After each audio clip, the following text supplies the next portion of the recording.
Tribunal 2 এর বরাবর দাখিল করেছি।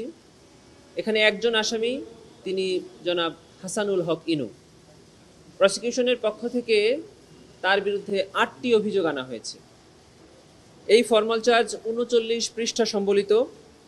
এখানে মোট 4টি ভলিউমে 1679 পৃষ্ঠার ডকুমেন্টারি এভিডেন্স আমরা দাখিল করেছি। 20 জন সাক্ষীর তালিকা আমরা দিয়েছি।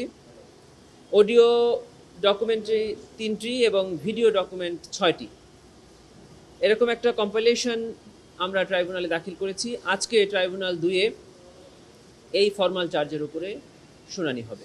জুলাই গণ অভ্যুত্থান চলাকালে সারা বাংলাদেশে যে মানবতা বিরোধী অপরাধ সংঘটিত হয়েছে, এই আসামি জনাব হাসানুল হক ইনুর এলাকা কুষ্টিয়াতে যে মানবতা বিরোধী অপরাধ সংঘটিত হয়েছে, এবং এই গণ অভ্যুত্থান চলাকালে উনি দেশীয় এবং বিদেশি বিভিন্ন মিডিয়াতে সাক্ষাৎকার প্রদান করে এই মানবতা বিরোধী অপরাধ চালিয়ে যাওয়ার জন্য আইনশৃঙ্খলা বাহিনী এবং তার 14 দলীয় জোটের নেতাকর্মীকে উস্কানি দিয়েছেন, আদেশ দিয়েছেন।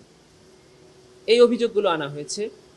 শুধু তাই নয়, তিনি গত সরকারের প্রভাবশালী একটি শরিক সংগঠন জাসদের প্রধান এবং ওই সরকারের একসময় প্রভাবশালী মন্ত্রী ছিলেন, এবং উনি বেশ কয়েকটি 14 দলীয় জোটের বৈঠকে উপস্থিত থেকে এই ছাত্র জনতার উপরে আন্দোলন দমনের নিপীড়ন চালানোর জন্য যে সিদ্ধান্তগুলো গ্রহণ করা হয়েছে সেই বৈঠকে উপস্থিত ছিলেন, সিদ্ধান্ত দিয়েছেন, মতামত দিয়েছেন, ফ্যাসিলিটেট করেছেন, যেগুলো প্রত্যেকটি এই আইনের অধীনে একটি করে অপরাধ।